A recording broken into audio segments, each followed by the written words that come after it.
Time now for a bigger picture with Dr. Dan from Sioux Falls Hypnosis. Hello, sir. Hello. How are you? Good to have you back in here. Great. I'm very good. And I'm excited. We're going to talk about...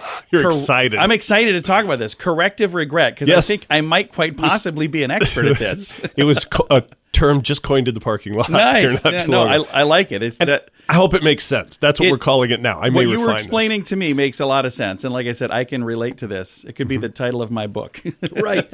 And so, and corrective regret, a positive thing, because Yeah. what happens with most of us, myself included. Yeah. So this whole corrective regret thing isn't a term I coined talking to somebody else. It was something aimed at me. Okay, nice. So the idea is when you're getting feedback that something you're doing isn't useful, Yeah. when you've made a mistake, Yeah. when something has gone wrong, Yeah. when the world, the people around you are telling you something you've got going on just isn't really working that well, Yeah. then what happens is you can move into disappointment and frustration Yeah. and confusion, and you can begin to defend yourself in your head. You know, like, oh, well, they don't understand, and this is unfair and unjust. And you can go through all kinds of sort of inner gymnastics. Yeah. Or you can experience this corrective regret where in the first part of that is you acknowledge that something you're doing isn't working. Yeah. You're wrong. So it's the corrective part. Right. You're wrong about this. Yeah. Whatever you intended, whatever you thought, whatever your angle on this was, it doesn't work. It isn't useful, and it isn't useful for other people. It isn't useful for the world. It isn't useful for you. And then to experience some sadness about that, enough that you change, enough that you become aware of what you were doing or not doing, or what you were telling yourself in your head, and you stop that. And you actually change and do it differently. Yeah. And the problem with, and I will generalize this, the problem with most of us, myself included, is that we don't engage in any kind of corrective regret. We don't eventually land in the place where we realize we were just full of it in some way, so and then we don't change. Yeah. We spend most of our time either in some way defending ourselves or explaining ourselves or rationalizing ourselves, so that in the end we don't have to do any correction at all. So we might realize we're wrong, but we're going to be even wronger.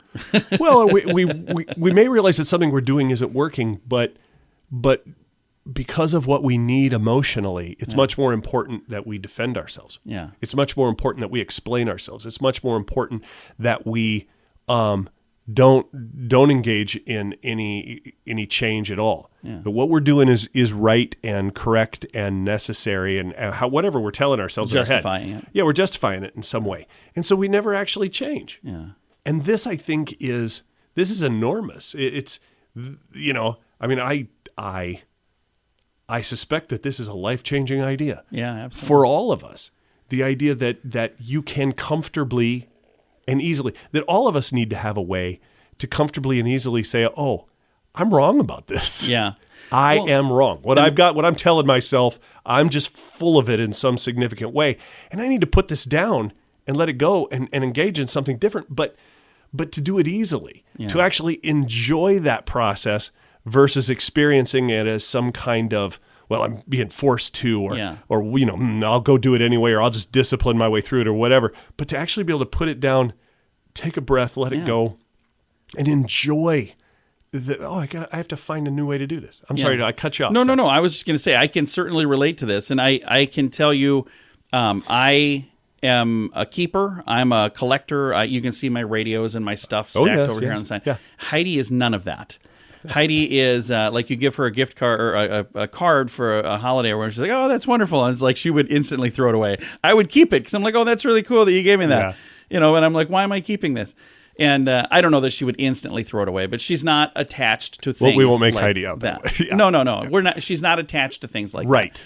And when the two of us married, I married Tidy Heidi, and all of a sudden, like, the things that I had been saving for no reason, because most of it was just junk, quite honestly. Right. In the beginning, it was hard for me to let that stuff go.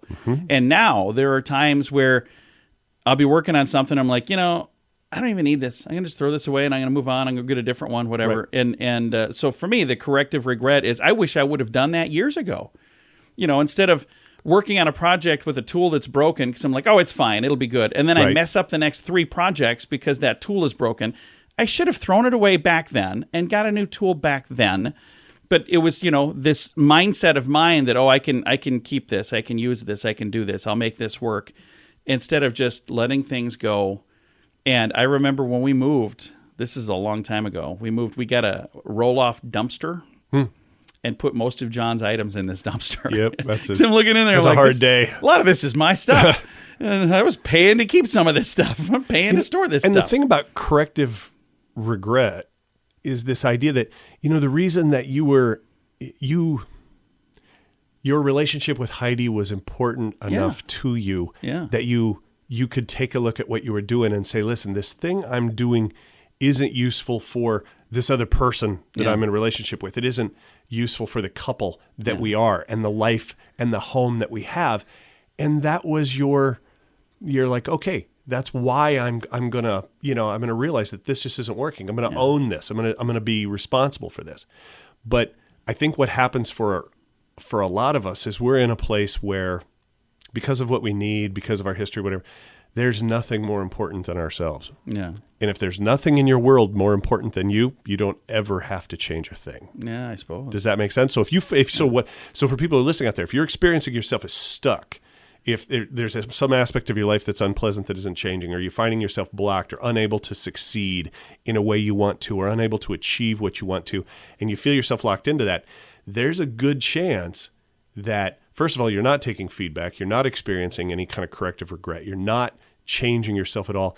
But more problematic than that is it's probably because there is nothing in your world that is more important than you and what you're experiencing. And that is a terribly isolated and lonely place to be. It is. That's kind of a scary thought. It is. If somebody listening would like some help maybe getting through some of this, Sioux Falls Hypnosis, that's who Dr. Dan is with here, Sioux Falls Hypnosis.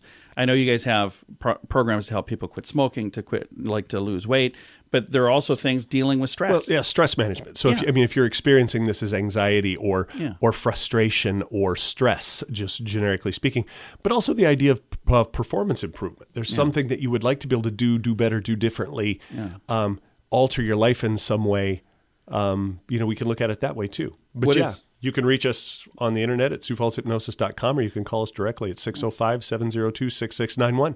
Very good. And again, if you're maybe catching the tail end of this and you want to hear the rest of the program, in addition to this being a radio show, it is also a podcast, and you can find it at SiouxFallsPodcast.com.